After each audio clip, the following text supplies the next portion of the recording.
আমরা আপনার এখানে ওয়াদা করার জন্য আসিনি, আমরা সেই জায়গায় কোনো ওয়াদা করবো না।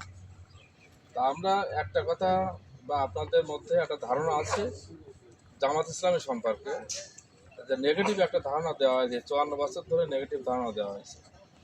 তার কারণ হচ্ছে যে আমরা টের পাইছি সেটা যে আপনাদের দোষ নয়, সেটা হচ্ছে আমাদের জাত ভাই যারা, যেমন আমরা আরও নিচু অঞ্চলে গেছি, সেখানে বলা হয়েছে যদি জামাত ইসলাম ক্ষমতায় যায় হিন্দুদের আর এই ধর্মকর্ম করা লাগবে না, এ করতে পারবে না, এবং তাদেরকে জোরপূর্বক মুসলমান বানাবে, এবং মহিলাদের এই মেয়েরা যে রাস্তাঘাটে চলাফেরা করে এইভাবে চলাফেরা করতে পারবে না, এদের সবাইকে বোকা করতে হবে।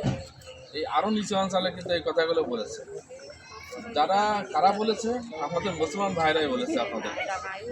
তা আমরা শুধু আপনাদেরকে এটুকু বলতে চাই যে আপনারা যে ধর্ম, আপনাদের যে ধর্ম, যেটা ধর্মকর্ম যা করেন, আপনারা ঠিক আপনাদের মতো করে যে আপনার ধর্মীয় যে আইন আছে, বিধান আছে, আপনারা সেইভাবে পালন করবেন, এতে কোনো বাধাবিঘ্ন সৃষ্টি করা হবে না।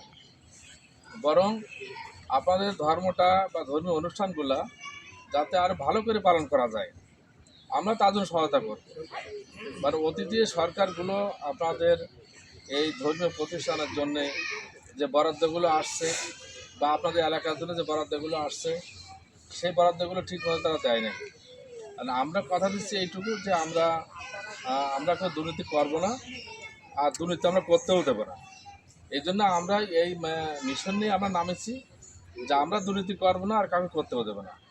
যখন করতে দেবো না তখন কিন্তু এই জনগণের যে কল্যাণ, জনগণের অর্থ যেটা বরাদ্দ আছে সরকারিভাবে, সেটা কিন্তু তাদের কাছে কিন্তু পৌঁছে যাবে।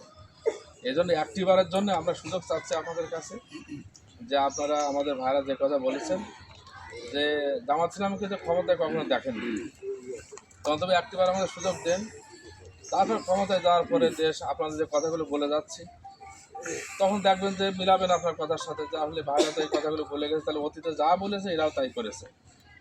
এর জন্যে আমরা আপনাকে দাবিটা রেখে গেলাম, সাথে সাথে আবার সুস্বাস্থ্য কামনা করছি।